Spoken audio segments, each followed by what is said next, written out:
समृद्धी महामार्गावर जांभरगाव शिवारात टोलनाक्याजवळ भरधाव कारचे नियंत्रण सुटून वाहन MBCB पत्र्याला धडकून घडलेल्या अपघातात 5 जण जखमी झाल्याची घटना सोमवार तारीख 27 रोजी सकाळी 7:30 वाजेच्या सुमारास घडली।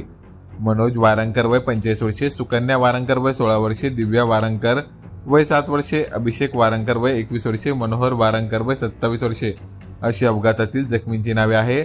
या घटनेबाबत मिळालेल्या प्राथमिक माहितीनुसार सोमवारी सकाळी वारंकर कुटुंबीय हे कार क्रमांक MH22 AW 3015 ने छत्रपती संभाजीनगर ते शिर्डी दरम्यान प्रवास करत असताना समृद्धी महामार्गावर जांभरगाव शिवारात कारचे नियंत्रण सुटून कार MBCB पत्र्याला धडकून अपघात घडला।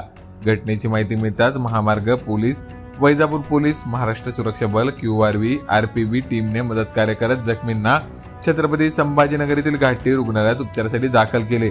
जखमींना महामार्ग पोलीस उपनिरीक्षक शिंदे, वैजापूर पोलीस ठाण्याचे प्रल्हाद जटाळे, महाराष्ट्र सुरक्षा बलचे कृष्णा बडे, कृष्णा राठोड, मिथुन राठोड यांनी मदत कार्य केले। या घटनेची वैजापूर पोलिसात नोंद करण्यात आली आहे।